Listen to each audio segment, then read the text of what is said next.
Sorry for the interruption. Coming Up is a podcast brought to you by the dedicated and diverse volunteers at 3CR. Our podcasts are community-powered, and for the month of June, we're asking listeners to donate to the station to help keep us going. We rely on the generous donations of the community to survive. Go to 3cr.org.au/donate and show your support for community-owned and community-run media. Happy listening.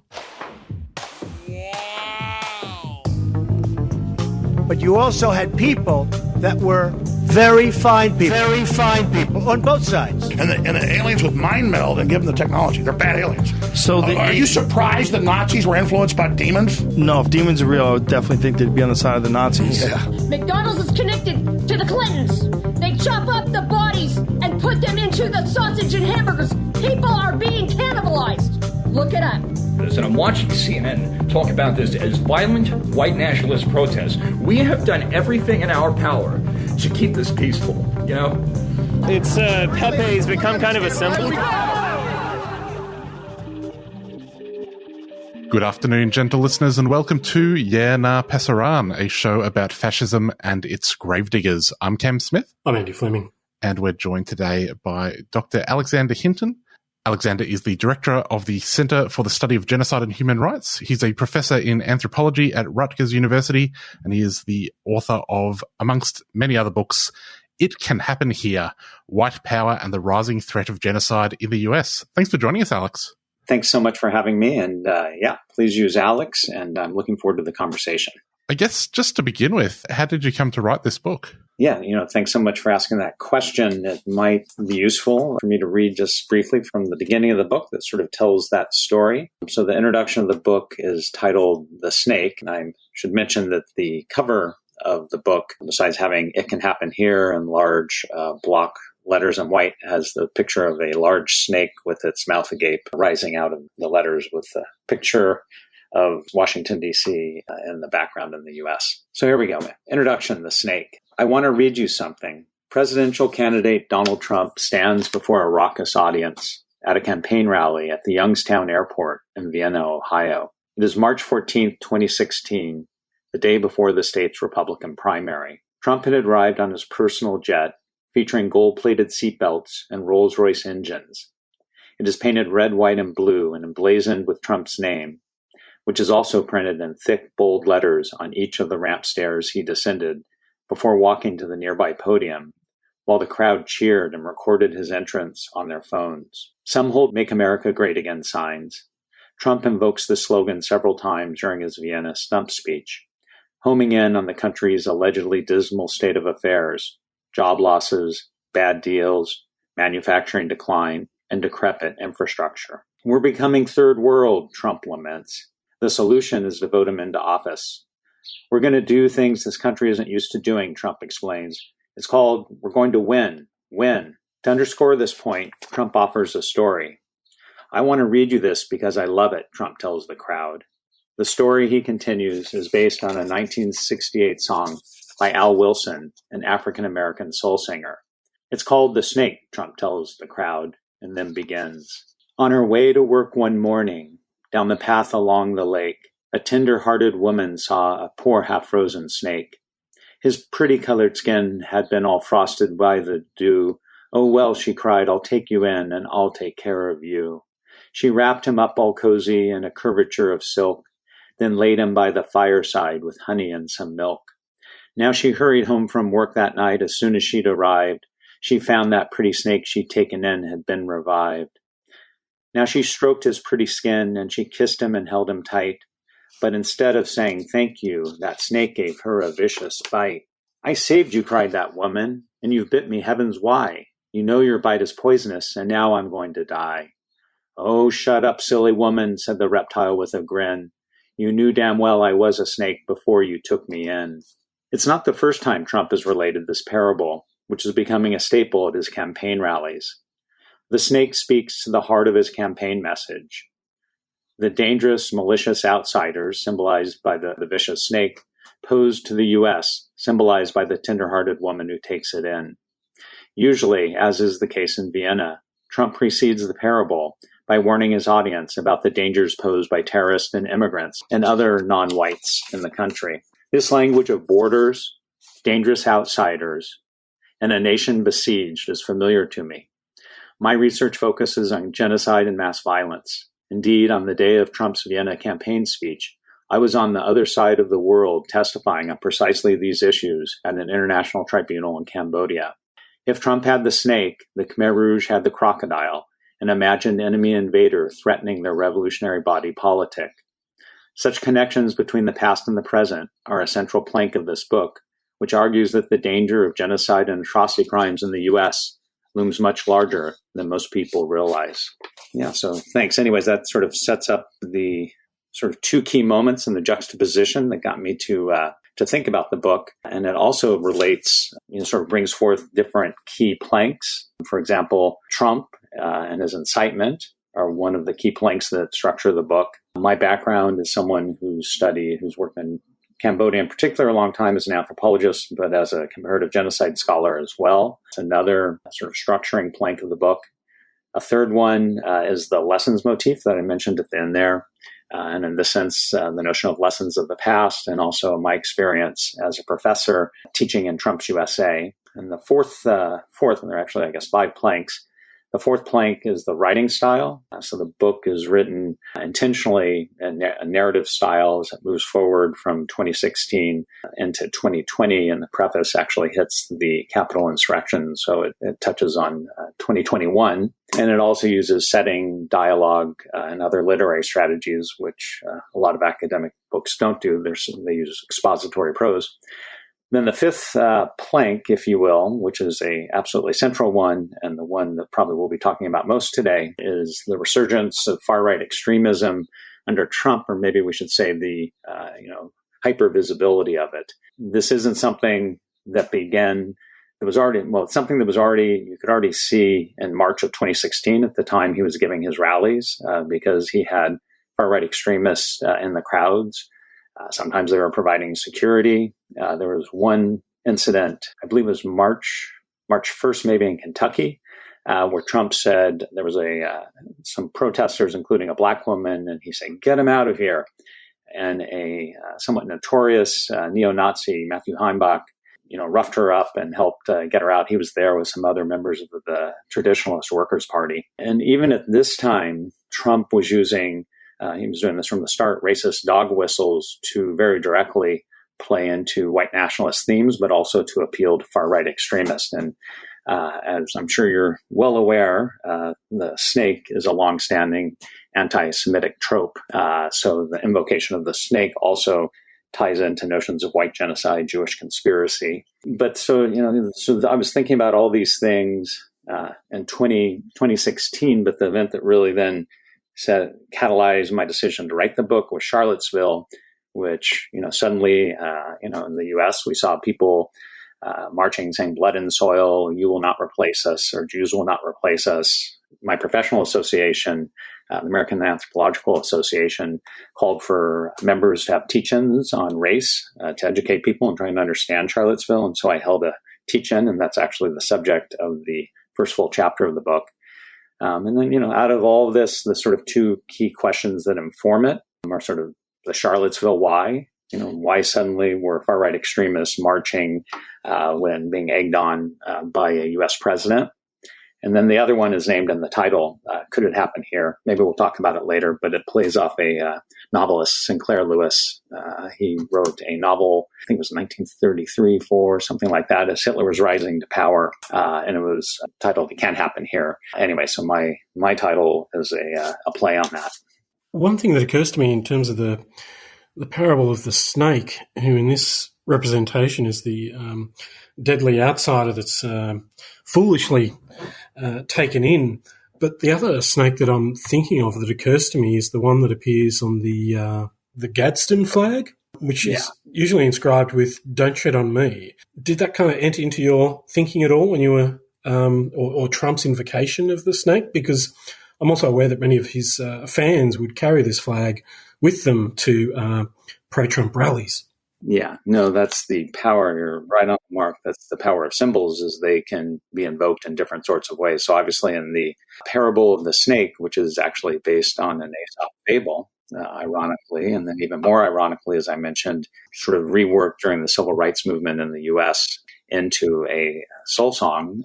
And then he reworks it again, but the way you frame a symbol inflects its meaning in a given context. So in that sense, I think in terms of the parable itself, he was very directly playing on the negative connotations, the trope of dangerous outsiders. He would reuse this later, so he told this a lot on the campaign trail in 2016. He told it in 2018 at the CPAC conference, which is a big gathering of conservatives. And then he began to tell it right before the pandemic hit in 2020 during the presidential campaign.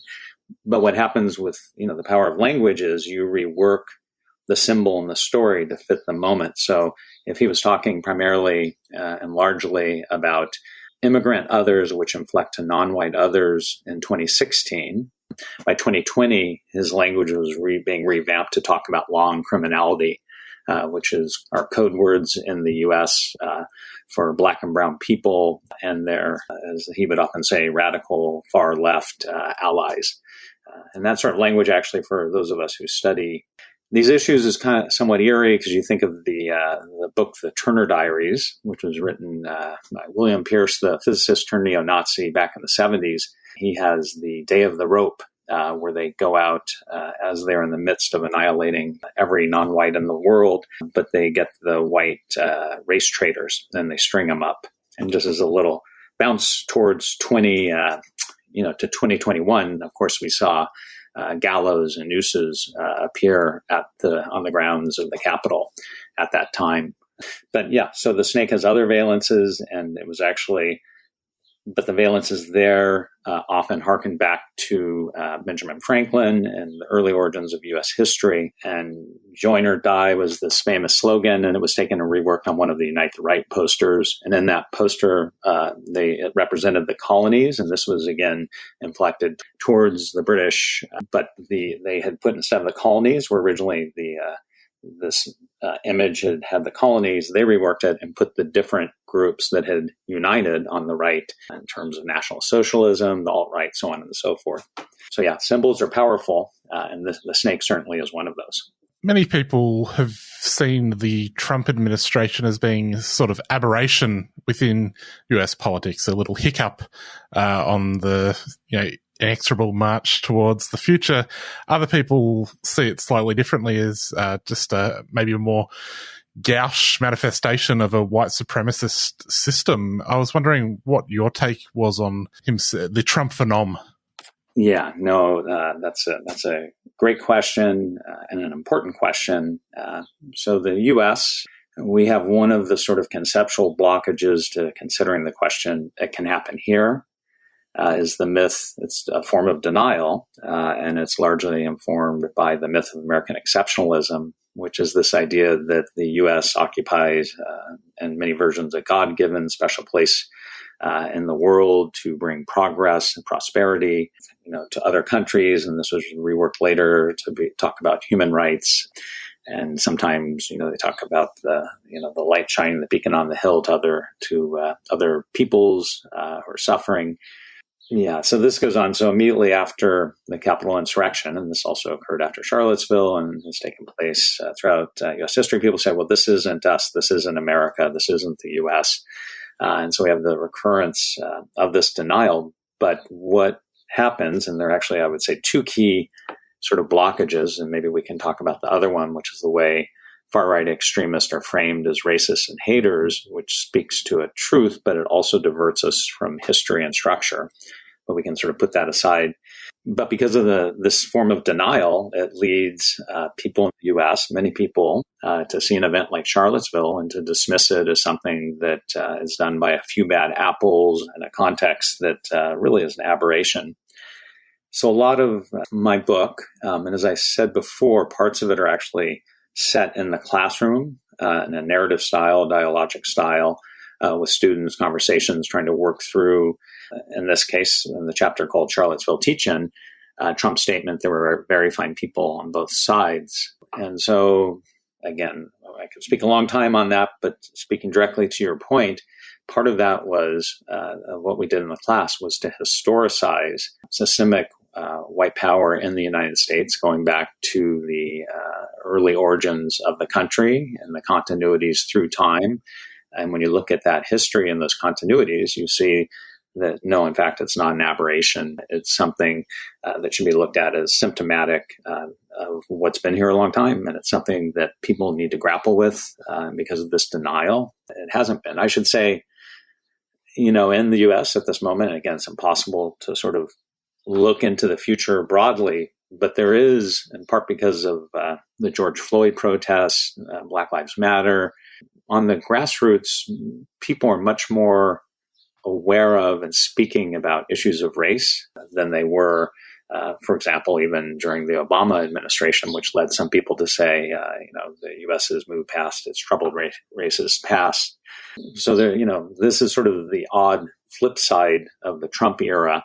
And hopefully that will remain in the past tense because there is the threat that he may come back again. He was just actually campaigning in North Carolina. But, some people here are now grappling with this.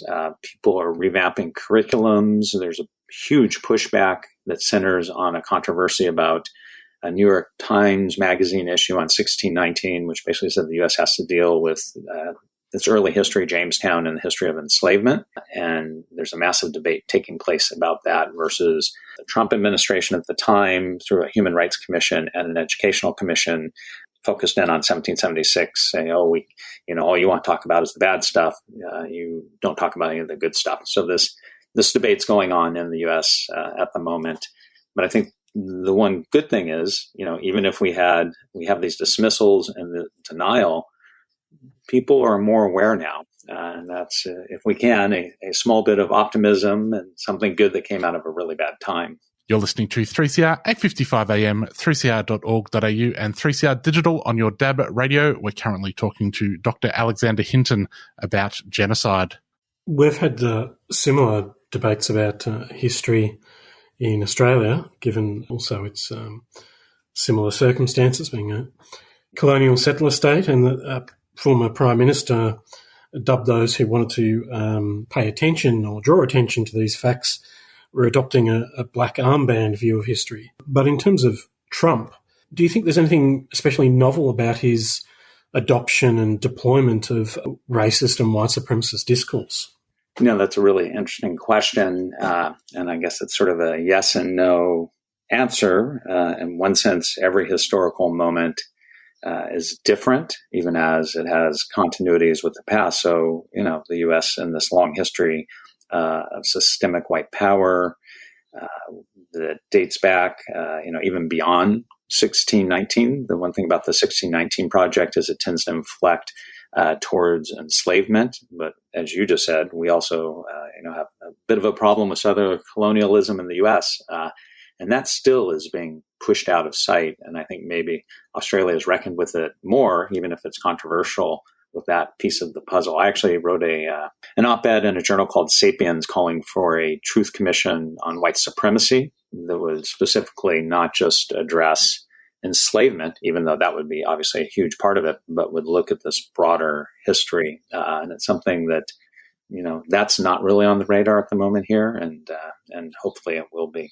Yeah. So the current debates in terms of Trump, he fit right into this history. He drew on what was called the Southern strategy that emerged after the Civil Rights Movement, where as before the Civil Rights Movement, it was, okay, maybe not okay, but it occurred that people would use explicitly racist language on the Senate floor, for example, and a number of Southern Democrats during the era of Jim Crow in the U.S. constantly were pushing this sort of we're using racist language, demanding that the U.S. continue to implement a system that allowed some places to have racist laws. And at the U.S. right now, this is a new debate because of new state laws linked to voting, which echo this tradition. And also we have a filibuster that's directly linked to this past of trying to maintain, where certain states wanted to maintain their ability to continue to impose a white supremacist system. So he emerged, and then, we have the Civil Rights Movement. Suddenly politicians couldn't formulate things in quite that way, so they begin to use coded language, including the trope of criminality that I mentioned earlier was one of many. And so Trump directly played on this. I think, we have like Patrick Buchanan, George Wallace, even Richard Nixon and Ronald Reagan, we found out have used racist slurs in the White House. So it's something that was sort of commonplace. I remember when I was growing up watching racist cartoons on television on Sundays, right? And they were still running. Now we look at those as historical artifacts, but I actually remember when they were on the TV. So with this history in mind, he directly taps into this long tradition. But with him, this often sounds odd, but I think he's a charismatic person, and he attracts a huge amount of attention. He knows how to appeal to a huge number of people. This comes in part, and again, this is distinctive about him, to his longstanding entertainment history. Maybe he shares a bit of that with Ronald Reagan. And so he knows how to work up a crowd. He took these tendencies that were sort of there in the past and amplified them dramatically. He brought in Stephen Miller, who, ironically, even though he's Jewish, was pushing a replacement discourses and policies in the U.S. government really hard throughout the administration, which was a really difficult thing. And so ultimately, and I talk about this in the second part of the book, what I think was most distinct about his administration, whereas if other politicians would sometimes would use racist dog whistles and would sort of speak to the crowd and try and inflame people with white nationalist viewpoints. And I might just add that it's not a small number of people. If we think of the far hard right, there are a much larger number of people who hold white nationalist light views or are sympathetic to them. And I really think we saw that coalesce towards the end of the Trump administration. And for me, that was what was most terrifying, was the sort of coalition of groups that had come together and that stand in contrast to the groups that came together in Charlottesville, which were more of the alt-right and the far hard right. Suddenly we had QAnon, Christian nationalists, sort of rabid Trump supporters all banding together with militias and other groups coming together.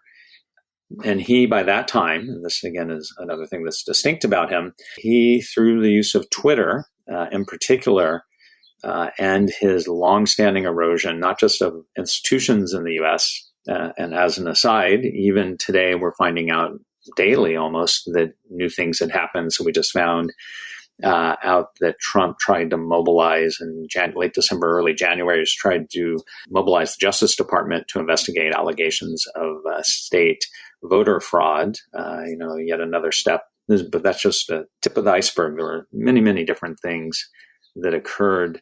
And so to wrap up, he had mobilized these white nationalist, white power tendencies. He had created this notion of alternative facts, which was Kellyanne Conway's term, but the lying press, the notion there's a deep state that's eroding the truth, and that he was the one who was giving the truth. And people believed him. A huge number of people believed him. And again, in the U.S., as we moved into the end of 2020 into early 2021,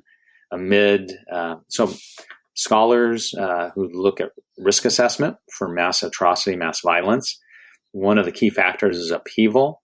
And we already had a bad situation here in 2019, 2018 and before. But when you add in the pandemic, economic collapse, massive social movements, and talk about civil wars and coups into that, the risk factors, the alarm bells were going off, and we were in a really bad place. And what I find, so if you think about it as like a kettle on a stove, we went from 2019, where we might say the situation, the danger level in the U.S. was a rapid simmer, into the fall of 2020, it was a high boil. Trump eventually left office. I'd say we're still in a rapid simmer here, and Trump is threatening to come back. But I'll just leave you with one other thing in terms of the U.S. and the Capitol insurrection, which was absolutely awful. But I sometimes think well, what if there hadn't been a Capitol insurrection?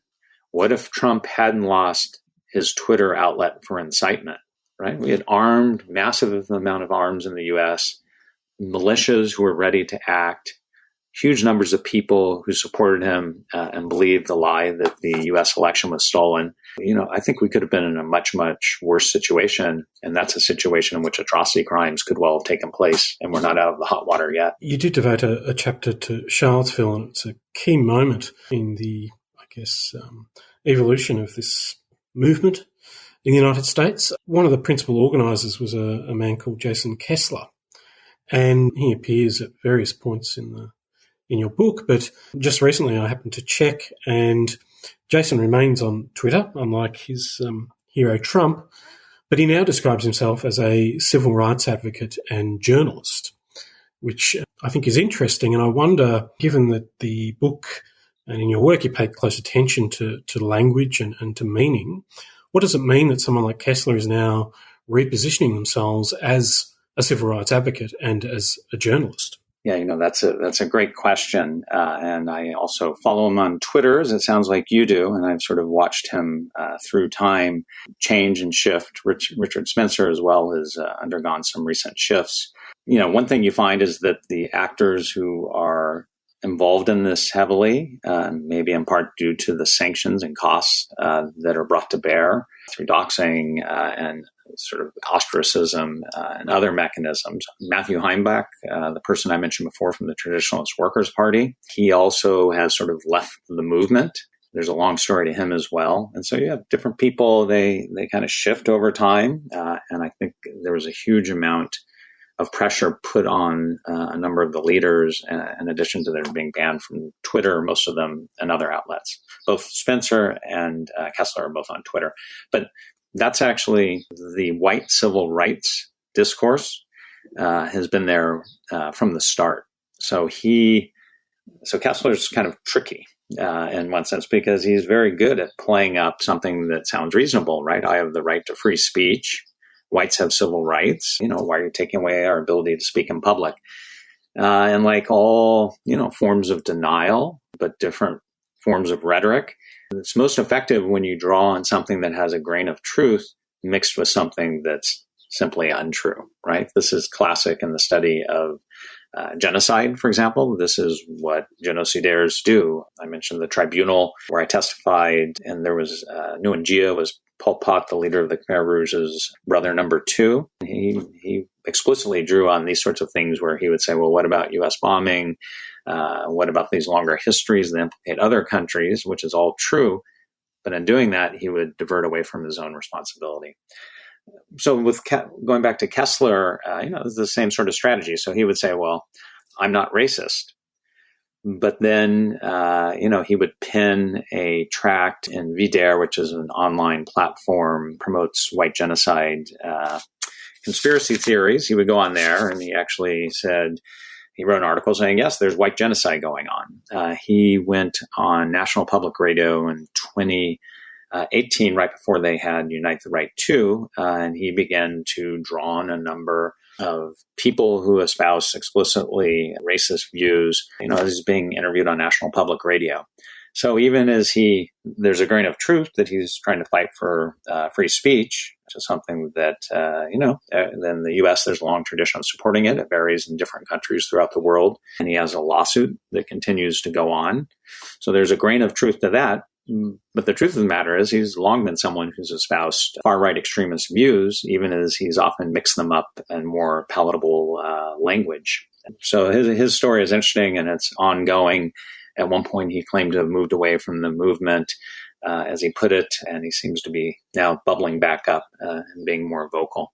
But the question is a good one because it raises lots of other issues about how people enter into these movements, what are their trajectories, and also how they end up leaving movements, which in terms of prevention is absolutely key as well. You mentioned earlier the concept of hate. I was wondering if you could perhaps speak to why it's problematic to write these people off as just haters.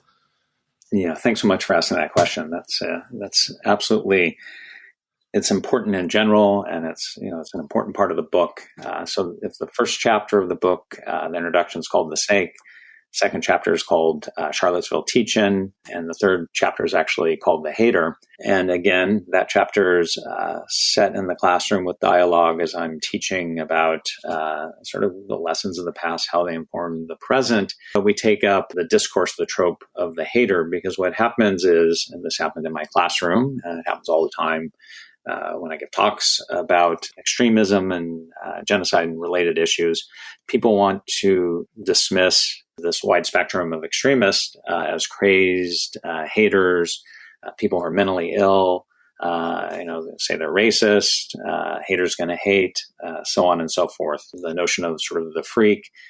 These ideas circulate widely. They're talked about in popular culture. If you go back to, for example, the statements that then President Trump made after different attacks, he would often, the Tree of Life attack, the Walmart attack, and Charlottesville, he briefly touched upon this. He said a few different things.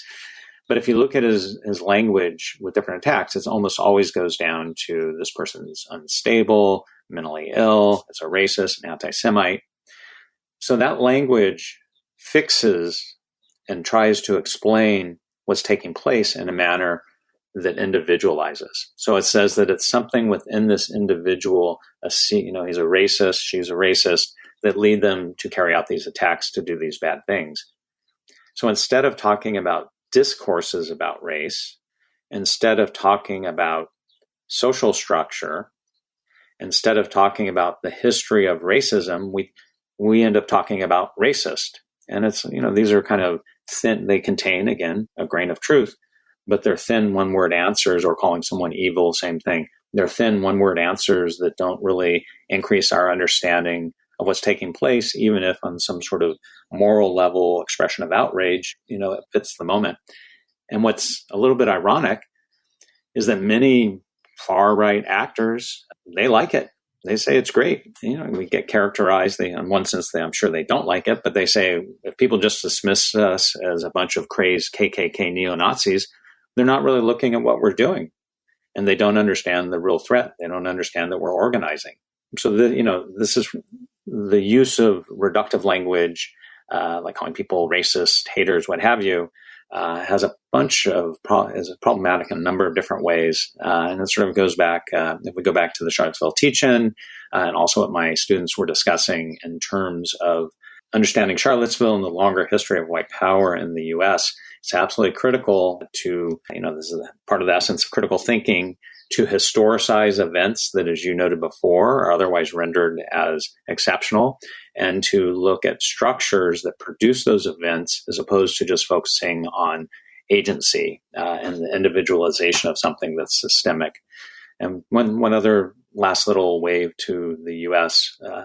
And things that are going on here is, sort of post George Floyd, people here are now talking about structural racism. So, structural racism, systemic racism, systemic white power, structural white power, these clusters of terms overlap in different ways. But whereas these terms were being used by some people, some academics, activists, and others prior to George Floyd, prior to Trump, and even critical race theory, which is demonized and everyone's now heard about it in the U.S., it was not on the radar, so to speak. It was something that was more peripheral, and it's now become mainstream in the U.S. And here's another great irony.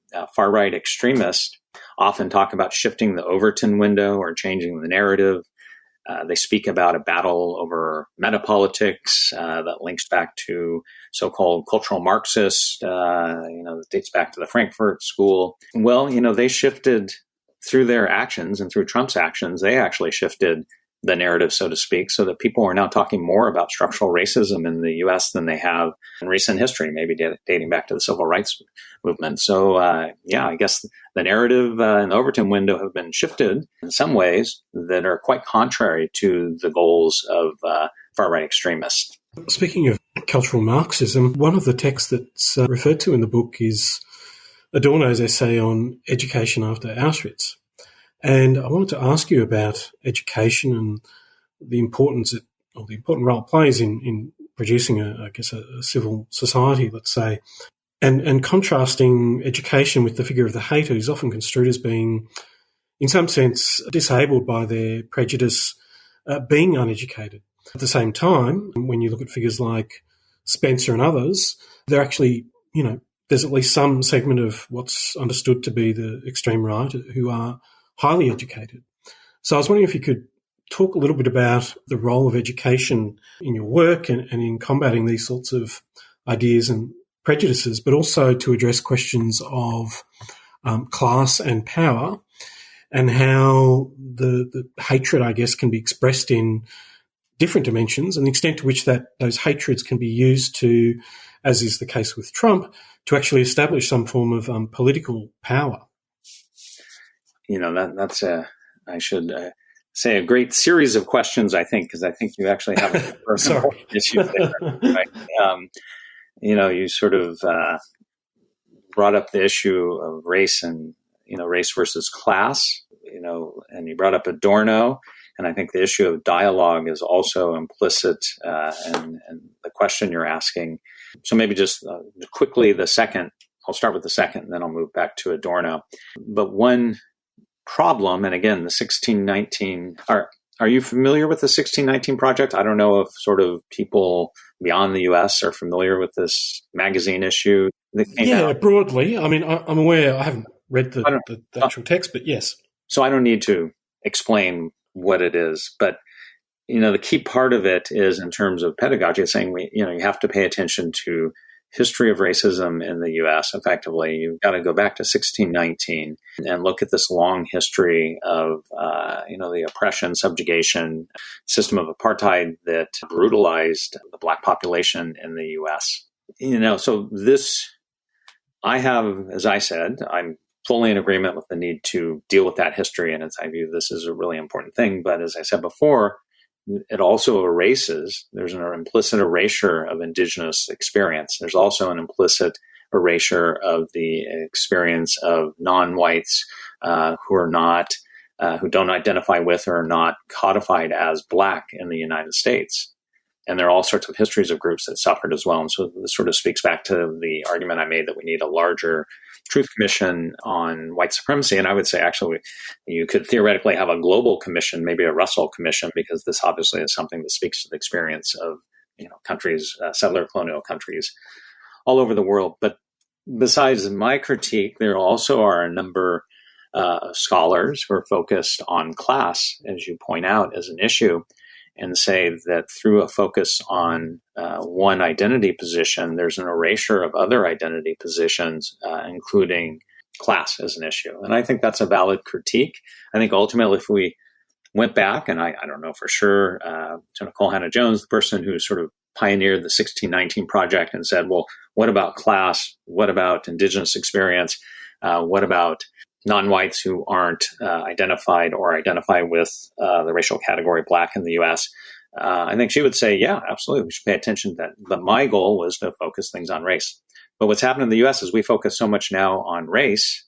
And again, there's a lot of, it's very important. It was something that wasn't discussed, that we're also not talking about other issues like class, which then links into, for example, those identifying or identified as white who occupy disempowered class positions, some of whom, not all of whom, because there are a lot of highly educated, wealthy voters who supported Trump, but there were also the sort of stereotype was, poor whites, uneducated whites supporting Trump. Anyway, so there's a lot of complexity, as you're saying, that's erased out of that. So the question about class and other identity positions is an absolutely critical one. And so flipping back to Adorno, and I'd say, if I think about the two in terms of my pedagogy, the two big influences, Hannah Arendt and Adorno, and I always use that essay, Education After Auschwitz. And it's there's a long story. They came out, the Frankfurt School, Adorno was a member of the Frankfurt School. Many of them were Jewish, which is how you get the cultural Marxism, Jewish conspiracy trope going in a lot of far-right circles. But they came together with U.S. positivist psychologists to produce this book, The Authoritarian Personality. And it was kind of the reason I say it's a little bit ironic is because, the Frankfurt School was heavily informed by Marxism, certainly, though they had their own play on it. And what they were very focused on was figuring out ways to fight against forces of domination, oppression, and they were saying, well, what can we do? The systems that are in place seem really hard to unsettle. And when they're unsettled, often in a big way, sometimes really bad things happen. So they looked to education. And what they were really promoting was the idea that by pushing critical thinking and enhancing people's critical self-awareness, they had different ways of talking about this, they would enable people on the individual level to gain the awareness to fight back against these structures and social forces that dominated them, and the extreme were taken to the extreme, and the Holocaust and Auschwitz as essay labels. And I would say, going back to the U.S., we see another iteration, and if Adorno were alive, I'm sure he would have been writing a lot about similar things seeming to go on. My book actually concludes, in contrast to the snake, with the bird, which is a metaphor that comes from Toni Morrison's Nobel Prize address, the writer Toni Morrison. Her Nobel Prize address, I think it was 1993, and it's a metaphor of dialogue and understanding. And I'm happy to talk about that more. I don't want to go on too long. I've been answering this question quite a bit, but I think to do the third part of your question in terms of how prevention, the reason Morrison and the bird are important is because far-right extremism can't just be combated through force, though, that's certainly one part of a strategy where maybe you have law enforcement. There are some problems with that at times, of course. You have doxing, you have all these different mechanisms, sanctions, ostracism, and that's all well and good and effective often. But ultimately, true prevention comes through the sort of critical pedagogy that Adorno was pushing, but also the sort of bottom line is we all need to be able to understand what's going on, the views, as you said before, as we discussed before, not simply dismissing far-right extremists as crazed maniacs or stupid idiots, what have you, but accepting that they have positions that are thought out. And ironically, like Richard Spencer, I believe his master's thesis drew on the Frankfurt School. Isn't that ironic? And so actually a handful of far-right extremists draw on critical theory and say, we're the ones who are doing the critical thinking. So ultimately, to combat these sorts of views, they have to be understood. And by dialogue, I don't necessarily mean sitting around and talking, but trying to understand the position of people who hold views that we may think are abhorrent or diametrically opposed to our values, but to be able to sit there and understand them. And that sort of understanding then creates the possibility for change. And I should note, to sort of loop back to the Authoritarian Personality Project, and the grand irony in the end is that project was formulated to try and fight to sort of promote tolerance. And it was this sort of goal that the people in the Frankfurt School and that were involved in authoritarian personality were seeking to undertake, that far-right extremists then took up as this sort of meta-political cultural Marxist battle. Ultimately, these are terms that get bandied about and people don't really understand the origin, which is a big problem. So the side of this topic is full of lots of ironies, but I think the point you sort of go back to your question and just sort of hit it, critical pedagogy is absolutely critical as a prevention tool. Really, we need a broader understanding of white supremacy and a broader understanding of the histories that produce these moments. And we also need to attend to other factors like class. And in the end, in keeping with the spirit of Toni Morrison, we need to be able to engage in dialogue. And the reason I conclude with the bird is in contrast to the state languages that dominate, oppress, that Toni Morrison talks about in her Nobel Prize address. We need to have multivocality, to have multiple people speaking, and not to have the suppression of language, but to have language as a liberating tool that goes hand in hand with critical self-awareness. The book also highlights the importance of having a moral compass and a moral imagination, and being responsible when deploying language and being careful in articulation, and advocating a kind of critical pedagogy as a kind of way of addressing those matters. However, it seems to be the case that rather than these sorts of things developing, what has also occurred is the flourishing of conspiracy theories. And although it's not a feature of the book. You've referred to it previously, the QAnon conspiracy. Can you relate its flourishing in the last few years and the ways in which perhaps it displaces some kind of more critical social analysis in the United States and, I guess, elsewhere? That's another, anyways, great question, an interesting question, and, a question that really hasn't been studied in really deep ways yet. QAnon is interesting because, it sort of begins to emerge in the States around the time of Charlottesville. It's just beginning to sort of bubble up. It plays on these longstanding deep state conspiracies and language that had been around for a long time, that goes back to New World Order discourses, that goes on back to sort of Jewish globalist language and Jewish conspiracy language, which actually gets then reworked back into QAnon and different strands of it.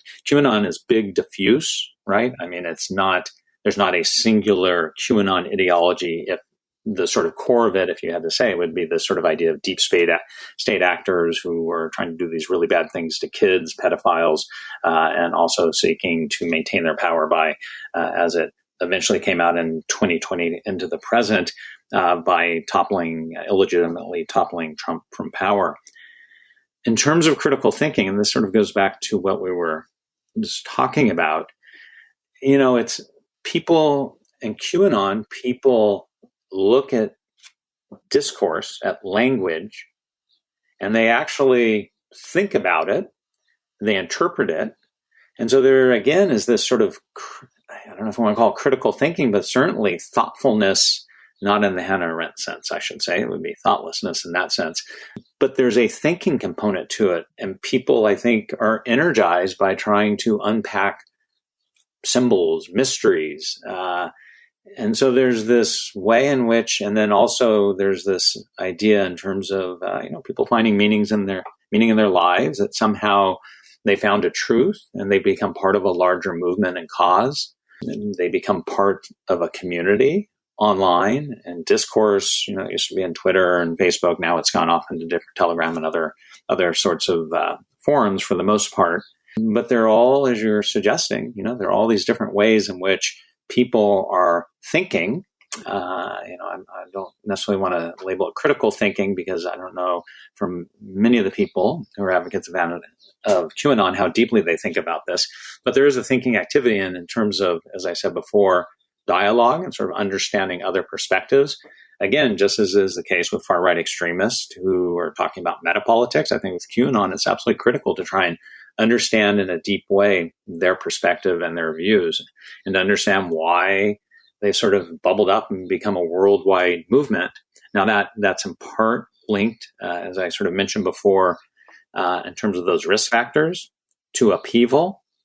During times of upheaval, people search even more for meaning as their lives are disrupted. So the pandemic and economic collapse has been a huge catalyst and sort of amplifying the QAnon movement. And I expect that over the next year or two, it's going to diminish significantly, assuming that in the United States context, I know it's worldwide and has different manifestations in different places, that we continue to have Trump not really trying to mobilize them.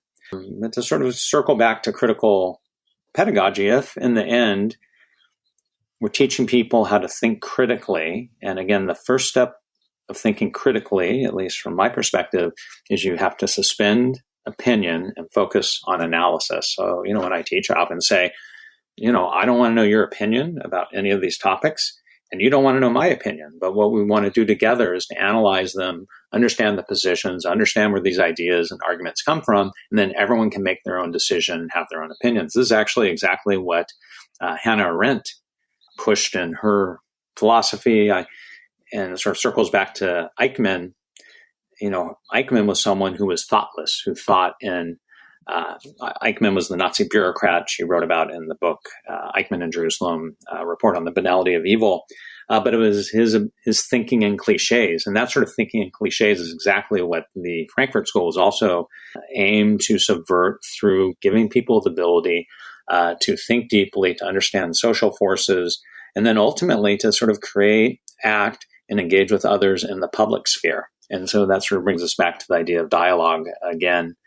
So, in a strange way, we've got Toni Morrison, Adorno, the Frankfurt School, Hannah Arendt, all sort of converging on the importance of the public sphere, and what all of them see as the ultimate danger is a situation in which that public sphere of dialogue and thinking and exchange of ideas is erased. And for her, that was the essence of totalitarianism, was a place in which there was atomization, there was no public sphere to dialogue. And if you look at the spaces and the bubbles that are created by social media, that's one of the big dangers. I always say everyone needs to look at a variety of different sources, including ones they may find abhorrent, to understand how the same events are being depicted in multiple ways. And most people don't do that. And, with our Twitter feed, Facebook, what have you, algorithms, we're just seeing the things that we and our friends and the people we follow or are following, we just get those views. We don't get alternative views. And that ultimately, in terms of QAnon, in terms of far-right extremism, in terms of any type of extremism that emerges, that sort of critical thinking, engagement, and dialogue in the public sphere, and an ability to engage and listen to people with different views, that to me is sort of the heart of democratic being. And I think Toni Morrison, Hannah Arendt, and Adorno, each in their own way, thought the same thing. And to them, that was something that they worried about being crushed at moments, like under the Nazis, but also more recently in the United States under Trump. Well, I'm afraid that's all we've got time for. If people would like to follow Dr. Hinton, he is on Twitter at Alex L. Hinton, and the book is It Can Happen Here, White Power and the Rising Threat of Genocide in the US. Thanks so much for joining us, Alex. Thanks so much for having me. I really appreciate it. Well, Andy, we are out of here, but it is Radiothon month at 3CR, so if people enjoyed the show and our other shows, they can donate to 3CR by going to givenow.com.au and searching for Yeah Nah Passaran.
Radiothon. Show your support during June 2021. It was an exceptionally well-organised rally by war, and the same rallies took place around the nation. But yet there was almost no reporting on it on the day by the mainstream media. In fact, it was really just community radio stations, and props to this radio station for being one of the few to really give voice to the war organisers for the rally here in Naarm, Melbourne. In terms of truth-telling, in terms of honest, ethical truth-telling, that's really all there was. And when I saw the mainstream media the next day, one of the hardest things was just the fact that Prince Philip was trending. There was just this idolisation of colonial dinosaurs, really. I don't know why even alternative mainstream outlets seem to really centre the death of this guy that had a pretty long life compared to black people in this country. 3CR Radiothon, community-powered radio. To donate, call 03 9419 8377 or donate online at 3cr.org.au.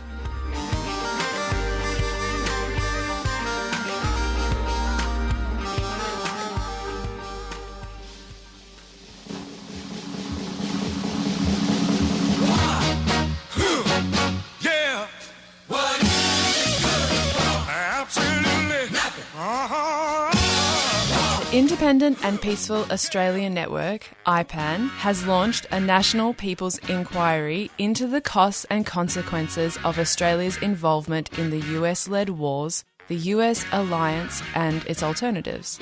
The inquiry aims to promote a national conversation and is currently inviting submissions from organisations and individuals. The great majority of Australians have never been asked about this alliance, its implications and its limitations, which has led to an uncritical foreign policy. It's time this changed. To make a submission, go to independentpeacefulaustralia.com.au. That's independentpeacefulaustralia.com.au. Submissions close on the 31st of July. IPAN is a 3CR supporter.